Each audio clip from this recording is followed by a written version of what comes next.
Hello and welcome to Imp's AEW Adventures podcast on the Social Suplex Podcast Network. Help the network out by leaving us a 5-star review, give a donation directly through EdCircle, and become one of the amazing community by joining the Social Suplex Discord. A link is in the description. Read the Social Suplex newsletter. Shout out to Trish and Tim as always, and to every person who's contributed so far. Follow Rich Vetter on his YouTube endeavours, and listen to the other top-notch shows here on the Social Suplex Podcast Network. One Nation Radio, Keeping It Strong Style, All Things Elite, Wrestling Art with Chris Things, Trish and Sarah, Tunnel Talk, Sam Brown's AEW Match Guide, and Joshing Around. My name is Matt Maher, aka Imp, and this is your quick look back at the AEW week that was. 30 minutes of the one week I'm actually sad I don't cover WWE anymore, seeing what happened this past Friday on SmackDown, where it's become the most down-voted SmackDown in history, and I'm like, everything is a complete mess over there, but I don't really know the nuance of it because I'm not watching. God, I would love to just be shitting on that right now. Like, we had a solid, good week of AEW wrestling in Canada. It's like, oh, it's like me and my wrestling fandom, I feel like I'm in such a different place compared to people who are only watching WWE. It's like, oh man, seemingly over there, the fans are not in a happy place right now. And I'm just sitting here enjoying watching wrestling. Us who only watch AEW and completely block out WWE now. It's just a bit of a, in our own weird wrestling bubble that's completely separated from like the mainstream wrestling thing. Just off in our little corner being like, oh, we've got our, actually the wrestling's quite good, you just need to not watch the mainstream one. That's just like our hipster knobhead stuff. Anyway, before I actually get into the show, I have got something to plug this week. Kept it a little bit under wraps, kept it nice and quiet, like shush, hush, shush.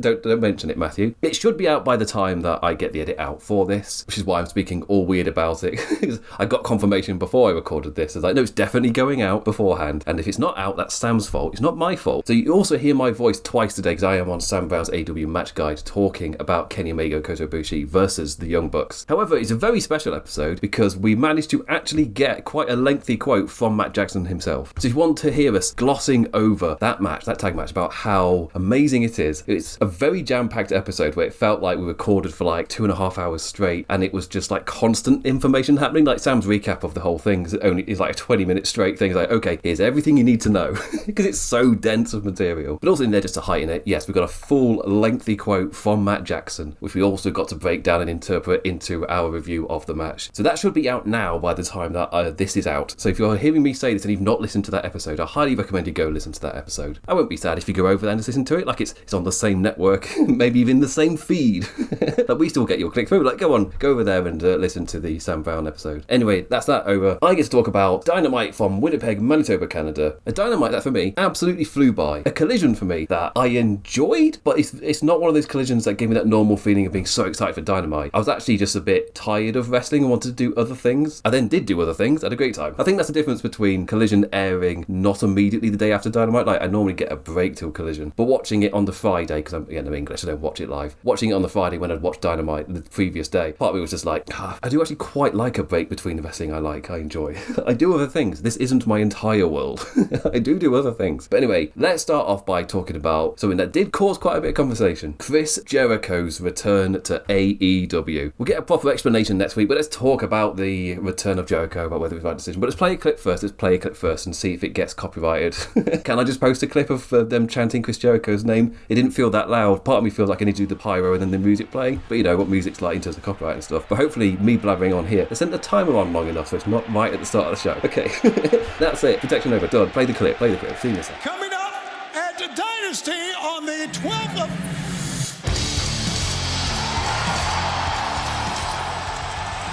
Yes, Tony Schiavone was in the middle of the ring, ready to give an interview between MJF and Kenny Omega for their match at Dynasty, when a bit of pyro went off. And I felt like the first time it went off, it worked perfectly because AEW has enough technical things go wrong. They've never had pyro go off by accident, but the way they played it off and the way that Tony Schiavone reacted was very much like, mistakes happen, and the AEW fan base are excited enough for the product and positive enough that they're not going, oh, AEW shit. They're going like, we're going to forgive this because we're going to enjoy a night of wrestling. And they're in Canada, the kindest of peoples. But then the pyro went off again, and it was bigger this time. Tony Schiavone trying to excuse it, trying to speak, but the pyro just too big. Then in bright purple come the letters Jericho, and out to Judas comes Chris Jericho himself. Has the time away given enough of a break for the audience to be okay with some Y2J on their plate again? The man milked the entrance and Winnipeg reaction like he was in the WWE, just like milking that entrance, making it as long as possible. It wasn't till 6 minutes into the show that he raised the mic to speak. The Canadians had set him up perfectly, chanting "Welcome home," before he happily stated, AEW, I'm home. And that was it. Off he went, didn't say anything more, off he popped. And oh gosh, has it really been a year? Nearly a full year since we had Jericho on the TV screens. Also, this means that AEW are currently loading up on old Canadian men. Here comes another one returning. But the production of it felt like it was done expecting a louder, bigger reaction from the Canadians. Because maybe their reaction is entirely the story. Or at least it's the best way to kind of gauge it. Where there was the cheer, there was the positivity reaction towards it. It was a great surprise. I felt like it was a really well done return. I thought the way that they played it off like production technical issues, and you got Tony Giovanni in the most Canadian way, just being like, oh, I'm so sorry. So sorry. But also at the same time, it kind of felt like the sentiment hadn't completely refreshed and washed away, so that's maybe what dulled the reaction a little bit. Or just, maybe the sound wasn't mic'd particularly well, which is just seemingly a constant thing with AEW. But they were louder later in the show. They got loud during certain points of matches, so it's not like they weren't mic'd correctly, but it did seem it was overall positivity, but not like jumping out of their seats, cheering, going, yes, we've still got Chris Jericho, or anything like that. It wasn't that kind of level of reaction. It was still mostly positive, chanting his name. He did everything you could, having it in his home state. Pretty certain the camera shot of the old man, I'm pretty certain that old man is his dad. His dad singing his own son's song as his own son made his wrestling return. God, that took me a few takes to say. But it was a really well designed return. I don't think it got the level of reaction they were expecting, but I feel like if this level of creativity is with Jericho for this return, I feel like I'm going to be a lot more positive to it than I was for the learning tree. Because the learning tree definitely felt like something that was being figured out as they were going along, and the core original idea wasn't that strong, and they never really played into it that well. Plus the whole learning tree thing was just a sentiment of fans being a bit tired of Jericho, because in WWE he would disappear, go for like 1 or 2 years and return again, like right as he was possibly getting a bit my fans maybe want to see him go, maybe have a little bit of a break from Jericho. He would then go, so you never really got tired of him. Then you get excited for him to return, and he does so, rinse and repeat, and it's a really positive way. AEW from 2019 till last year, he didn't go at all. He was there for that entire time, give or take maybe like a month or so away, almost like an injury. But AEW have rotation in effect anyway, so when a wrestler's disappeared for that amount of time, it doesn't affect the product that much. And if you don't highlight it, make it a thing, you also don't notice, which is a really good feature. It means a wrestler can take time off, and it doesn't break anything. Look what they've been able to do with Tony Storm. When we get to it, we talk about how Tekla gets challenged for the pay-per-view, but it doesn't feel like the division's completely fallen apart, even though they've lost their biggest star. Like, it's fine. Everything's working absolutely okay. Having rotation worked into the design is so useful for this kind of stuff. But Jericho was gone for around a year, and I don't think it was enough time for everybody, which is why he got the level of action that he did. Like, I'm not against Jericho like coming back at all or anything like that. It felt like WWE made sense for him. However, if this is going to be like one of his last runs, or maybe his last run, if he wants to do a retirement run, let's say, then look at what WWE have done for retirement runs, especially for guys who did at some point work for other promotions. Like, they've not treated them well on the way out. They've had multiple retirement angles, and it didn't feel like a single one of them was treated with respect. So why, as an older wrestler, would you sign up for that? Seeing what they've literally just done over this past year, why on earth would you do that when with AEW, look at the level of respect they give to their older wrestlers? I mean, it doesn't always work. They tried it with Jeff Jarrett, and it was a bit of an overstep. Tony Khan came in and went, you're not having a program with MJF. Like, no.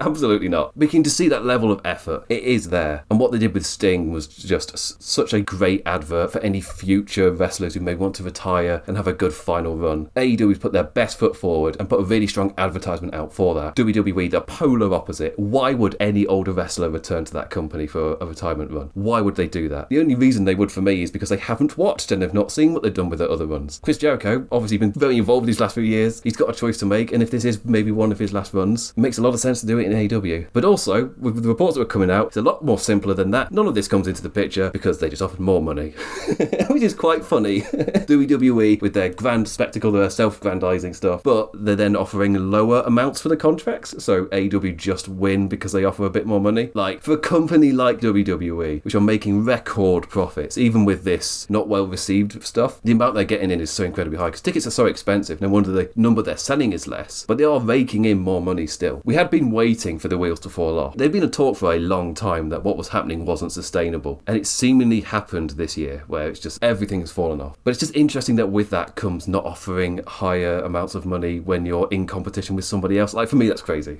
Absolutely crazy. Anyway, let's jump on to the rest of the show. We'll find out about Jericho. He's got a talky segment, apparently going to explain himself on Dynamite, but anyone who's watched enough Jericho returns knows he's absolutely fine with stretching out, not saying anything. There was one time where, generally, I actually really did like this version of Jericho, where I want to say it was like 2013 or 2012 or something, where he came back, he would do his big entrance, everyone would cheer, break the walls down, whatever. He'd be all excited around the ring, then just leave and not say anything. And it starts off with like a babyface thing, like, it'd be like, yay, the big entrance, yeah. Like, for me, it'd be a really good gimmick to do in the current WWE, where you use the fact that they're almost an entrance company and people want to experience the entrances, and you use that against them, where you purposely make this big entrance, you do the big hoo-ha, get them all excited in the ring, then just leave. You don't actually give them any content in the ring, like, at all. Really play on the perception of WWE in that way. But Jericho was doing it in, like, 2013. But it was exciting television because it was working. He was starting to get booed, and he would tease that he was going to do something, then he just wouldn't. He didn't say anything. Then I think he just went in the Rumble, and then he just came back after the Rumble and just did a character, and I was so disappointed.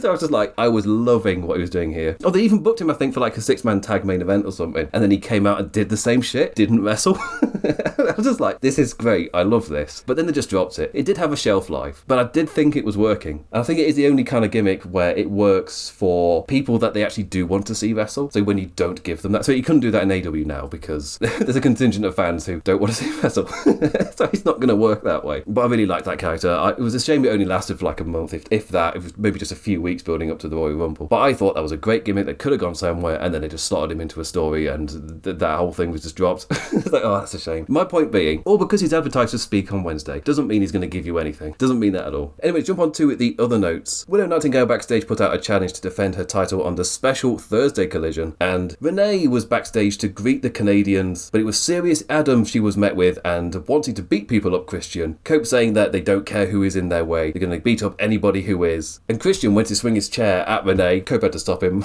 And I really like the Christian dynamic of this. As much as I shit on Serious Adam, I like Christian's part in this, all the little things that he does. And when Cope is reacting to his antics, for me that's when the act works. But when he gets to Serious Adam and he's talking about the stuff like, oh, kids go to the same school, damn it, I just don't give a shit. Like, Serious Adam immediately kicks in. I was like, okay, I'm zoning out. Like, I don't care about any of this. They found FTR's locker room, but were met by the Don Callis family's Trent and Rocky, so they got the beating instead. Dax and Cash booked for Collision. There was a little intrigue of, oh, what have FTR and Don Callis family got into here? Like, have they got a little agreement here that might come into play? Didn't really come into play in Collision. It was like a non-factor. It's like not a thing at all. They did their own thing after a 6-man tag. It was completely unrelated to what happened here. But you know, I let it slide until we're after the pay-per-view. For all I know, they're giving us little whisper for the pay-per-view. Also, for all I know, they were excusing them getting to beat up somebody. And that was all they were going for. Right, on to the actual contract signing, MJF and Kenny Omega. After all that, Shivani didn't even get back into the ring to oversee the signing at all. Like, come on, that's an oversight. Get him back in. Get him to oversee it. Champion Max, out in his expensive suit, shades and watch, flaunted his status, ready, all rehearsed, and just ready to give his lines he's practiced in that mirror. Kenny Omega continued that run of outwardly telling Max to his face how he's a step ahead of him, listed all the bullshit he knows Max was going to try, and getting in front of it all, positioned himself as the wrestler, as the type of wrestler the fans are here to see, in that this is where the best wrestle marketing. The man was even out in his ring gear for the signing to just visually hammer that home. Like, one guy is showing off his status and his wealth, one guy is literally come to a contract signing in his wrestling tights. But Max wants to talk about the one thing Kenny Omega doesn't. Why is he so enamoured and desperate to win that AEW championship? Use the diverticulitis to frame the Kenny character as a man on a ticking time bomb for both his career and his life. So Max could say Kenny's better off dead and goad Omega into hitting him and losing his title opportunity thanks to the rules of the signing, when another Canadian in Mike Bailey jumped in between them and successfully amped MJF into accepting a match, completely tricking MJF. And Max wasted no time positioning himself as the boo baddie American for the Canadians to direct their anger at. We got that in the main event as well, as he played up the American thing. Like, a level of self-awareness that is really quite useful for an American promotion coming over to a foreign country, especially Canada right now. Almost a sense of, yeah, we know, don't we? Kind of just in the air about it. So MJF just leads into it and gets all those boos. But the reason as well that Kenny Omega was out in his ring gear is because he had a match coming up afterwards. The Demand versus Kenny Omega, Brody King and Jack Perry. Big Nige called Ricochet the excellence of elevation on commentary, and I'm sure folk took comparing him with Bret Hart totally normally, like people who aren't terminally online all the time. Jack Perry with a moonsault onto every lad at ringside set us up nicely for a fun little every man gets in for 6-way suplex fun times. As always, AEW just knows how to keep these party tags fun, almost like tag wrestling actually has an endless amount of ways they can build and flow. Who'd have thunk it? Back from break with the Demand on top, Kenny Omega lit up and went through the whole team. A little help from a big Brody King. 3 Demand men for 1 cannonball. The Baddies got their pop beats too. Tony Leona charged around ringside. Ricochet got his dives outside and springboard 450, which had Shivani going, oh man, not not on the tum-tum, as he hits Kenny Omega. We're going to be getting a lot of that at Dynasty. Jack Perry stopped the baddies, ending Kenny, but his dive outside got caught. Brody King fixed that right through the rope. Ricochet and Kenny, the legal two, in the ring for some lovely wrestling. 450 nay, V-trigger yay, V-trigger at the ropes nay, reverse Rana yay. Big Brody and Bigger Toa both taken out, crashing through the barricade through the timekeeper's table too. And into the closing chaos we flowed. Bishop tried to hand the national title to cheat with. Jack put a stop to that. The Ricochet nearly snuck a roll up off that distraction moment, but Kenny kicked out. V-trigger, one winged angel, and the world title contender got his pin win, all victorious and happy, and we transition away. A decent fun six-man. Like, AEW really knows how to do these party matches. There was another one of them, and he gave Kenny Omega a visual win. Pac versus Will Ospreay. Ospreay and Mox opened their night brawling backstage. Like I said last week, we're in the amping of animosity phase now. I would have liked a moment where Mox got to show his character before Will Ospreay's return, where it's just a bit more babyface. While this is very much hero everybody loves, comes back to get his revenge, and Mox just plays the villain. Like, it's almost a shame, but part of me thinks we're doing this for Will's benefit, and once this is done and Will's established back again, Mox maybe returns to the former character he was doing. They've already set it up for us to go the full 20 minutes without a title change, or to at least use that for us to expect it's going to happen. But the fact you set it up now means that either world can happen.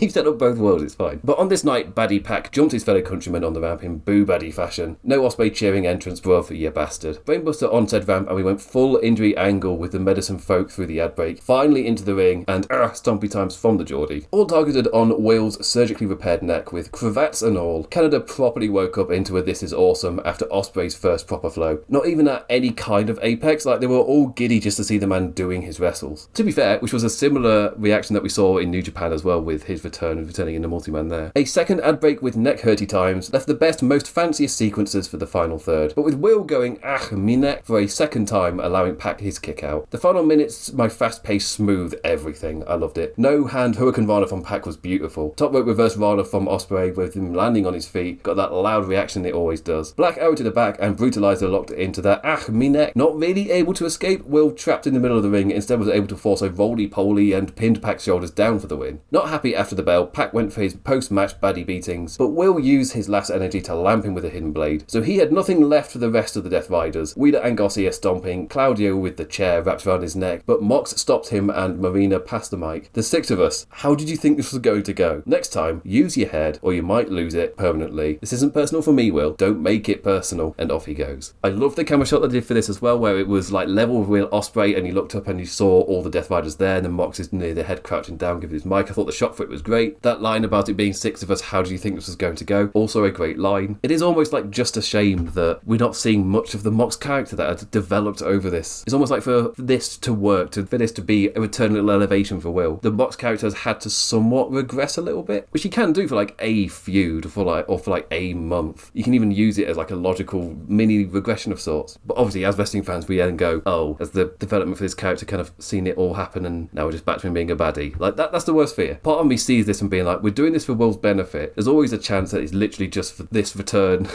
and it plays out, and we get the Mox that we've come to know and love once this is done with. But also at the same time they're setting this up to go the full 20 without a proper winner, which I did think was a really smart way to end this match here against Pac, because that means we have seen that kind of flow where you think Will's either not going to win or he's just trapped there, and then he's able to suddenly get that 3 out of nowhere type of thing. You know, having that reaction, having seen it, that really is going to play into the match next Sunday. Mina Shirakawa and the Boarding Birds versus Triangle of Madness. Our second Weed Trios Fun Times tag of the night. Mina out for Tony Storm Revenge, the English needing their tag win to climb those ranks to the tall tag champions. Mina successfully took care of Tekla, Haterade and Julie for the win. Excalibur hyped up how that win was a big deal for both the Birds and the Spooky Gals. As I was watching it though, I thought it was a 6-woman tag that happened on the wrestling show right before the main event. I didn't get much out of it. It's like, come on. This happens sometimes on an AEW show where it's so solid, then it gets to the women's match and it's placed before the main event. You kind of are just waiting ready for the main event, and they're not really particularly given a lot to work with. Like, there's some story, like I talked about there. You get the Mina Revenge, you get the Brooding Birds, and this is used to give an excuse for Jamie Hayter to challenge Tekla for Dynasty, which he does on the Collision show. But that means you kind of got a show on the pay-per-view with next to no story. The story is that Jamie Hayter pinned Tekla in the 6-woman tag, and that's it. When Jamie Hayter's been fully in the tag scene, completely nowhere near the AEW Women's Championship. It's just like a thrown together thing. Type of thing that works for television. You can easily do this where Hayter gets a match on either Collision or like a Dynamite next week or something, and it's okay. But for pay-per-view, you expect something more. You expect something bigger. So I see this and I'm like, oh, come on, do better, Tony. Like, 2 weeks in a row, the Tekla title reign has kind of just been booked in a way that makes you not super care about it, even though every time Jericho comes out on screen, she's a huge presence. A bit of a shame. But what is booked really well, the AEW men's title. The main event was the AEW Championship Eliminator match of MJF versus Speedball Mike Bailey. But before we got to that main event, Darby Allin was out on the stage and called out MJF. The reminder of what he previously said, making sure we're still aware that he is set on the AEW Championship, even though he's on his side quest with the Don Callis family. Done on out with 4 of the lads. If Darby can beat Don Callis man at Dynasty, then he'll become #1 contender for that title, and that chosen man was Andrade. But tonight it was Lance Archer, Hedgesauer, and El Colon making the jump. Brody King and Jack Perry made the save. Stare down history between Dobbs and Brody. Got an explanation of that on Collision. Kenny Omega transitioned just out of that segment, now in a pair of shorts to sit shirtless on commentary. AEW well aware America are the baddies. Fuck the tariffs as the crowd jested MJF. Winnipeg given their own Canadian hero in Speedball. A mullet of not just kicks as they countered a running Max with a Trevor Lee inside out. I don't know what he calls it, but it's like the inside out backflip thing. An enjoyable chuckle as commentary tried to explain why Bailey was taking so long to hit their top rope move. Maybe they're feeling the effects from earlier as they're just waiting for Bryce's okay that they were back on air.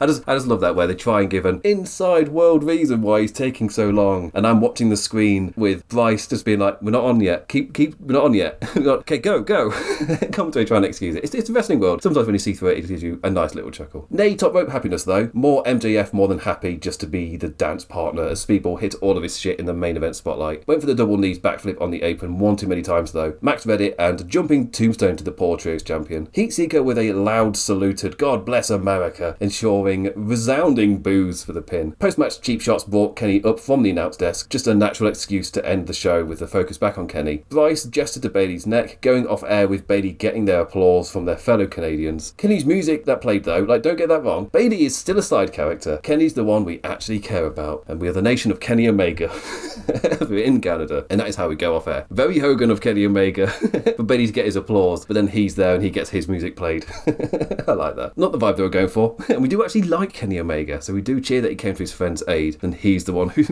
music gets to play. But I do really like what they've been doing at MJF in 2026 so far. They have used him to just give title matches to people they are being very open about pushing forward in 2026. As I was saying, Bandido, Brody King, Kevin Knight, Bailey, they're the people who are looking to be elevated up the card, maybe become a singles champion at some point this year, maybe even before the end of the summer. You could do it at All Out or All In. We could even do it earlier than that. It feels like they are on a really strong run. I will say Kyle Fletcher was missing from this week's action, and they did say he's injured. Where is he? So there could be a vacant title soon, and maybe why not put it on one of these 4 guys that you're thinking about elevating. Anyway, let's jump on over to Collision. Also from Winnipeg, Manitoba, Canada. Filmed on the same night, but AEW fans are so excited about the product that they refuse to spoil anything. It's a really great vibe. Actually, let me rephrase that. In the circles that I'm in, it doesn't get spoiled. But I can't speak about Twitter. I can't speak about Instagram or whatever.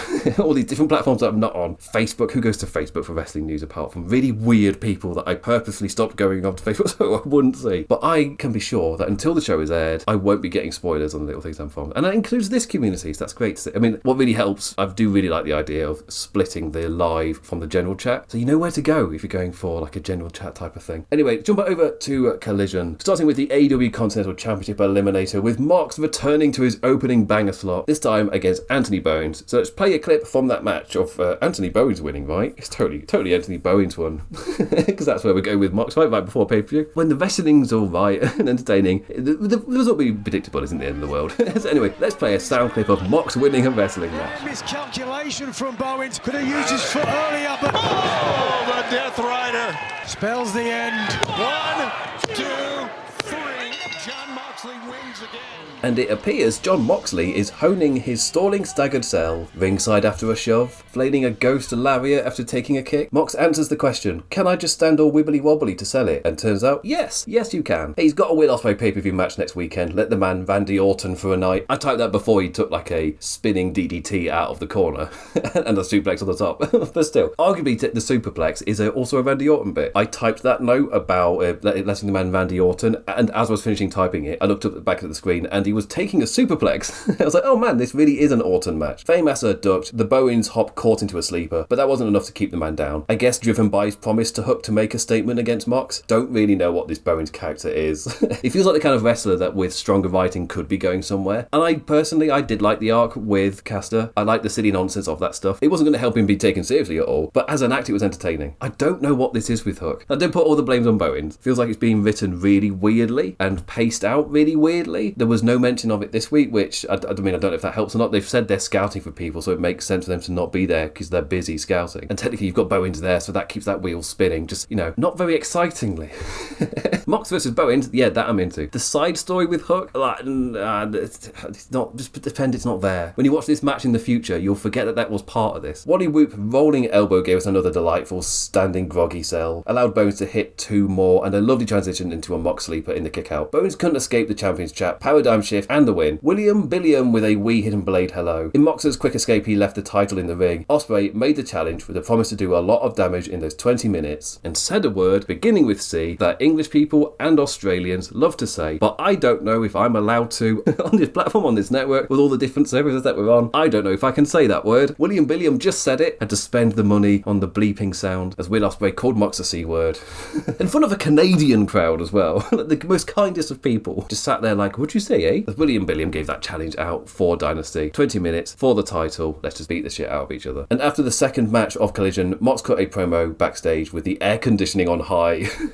You just got to give the editor some extra work to do. With the Continental Championship on the line, don't expect no mercy. Brought attention to the fact that he doesn't even need to beat Will Ospreay. He can just run the clock out and let Will Ospreay defeat himself. Which for me plays into the finish we saw with Pac, where it felt like Will Ospreay maybe had defeated himself, but then he just suddenly gets the 3 out of nowhere. I'm not expecting for Will Ospreay to become champion, but I am expecting them to use that note that we saw in the Pac match and use it for a reason.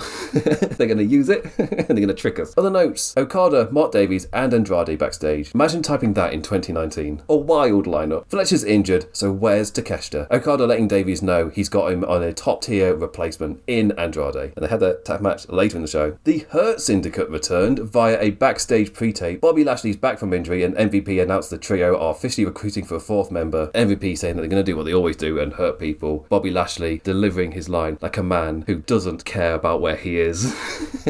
Like, are we sure he's better? He didn't seem particularly happy giving that line. But the big part being they are recruiting a 4th member, so immediately people were just naming, okay, who are the black talent in AEW? Who can they recruit? Who can it be? Nobody's looked at a female. That could be an interesting twist for the group to give them a different vibe. But Isaiah Cassidy's name jumped out purely because Mark Henn got another injury and they are looking for something for Cassidy to do. That would be the most natural of fit given circumstances. But maybe with the Hurt Syndicate you go for something a bit bigger than given circumstances. Before we know, we won't even see the Hurt Syndicate on TV next week. That was the promo and we'll see them return whenever they go for that 4th member. Lexi Nair backstage with Mina, Windsor and Hayter, calling them the Lovebirds. Their victory on Wednesday giving them a dynasty realisation. Hayter challenged Tekla for the Women's Championship and Mina made her promise. You beat the piss out of her. I don't know why. This thing about piss.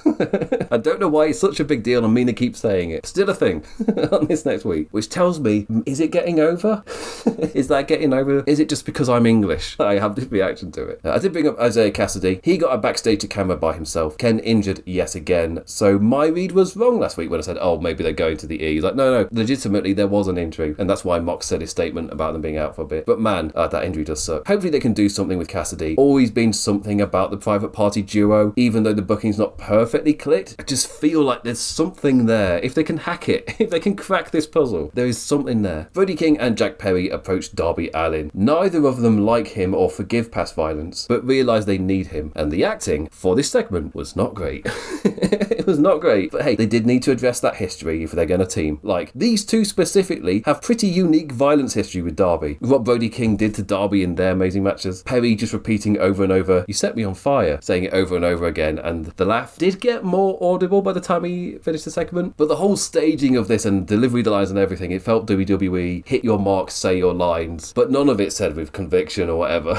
Like, none of these lines were great. But it at least feels like 2/3 of these men are over enough when no one's really going to care. But I can't say anymore that it's on the Collision which gets less viewers, because people started watching Collision now, so people would have seen this crap acting. Also, it's wrestling. I feel like there's a conditioning within the audience to, at this point, not have too high a standard. Divine Dominion versus two jobber lasses. The tall women with a tossing beating of a showcase. fall away slams in stereo, corner charges in stereo, whips in stereo, shoulder charges in stereo. Like, yup, they're a tag team already now. This match included the Nigel joke of, here in Winnipeg, some people call it Winnie Pig, a joke he enjoyed so much, he repeated it to Don Callis in the main event because he got absolutely nothing from Tony Schiavone. It was just like, shut up, you idiot.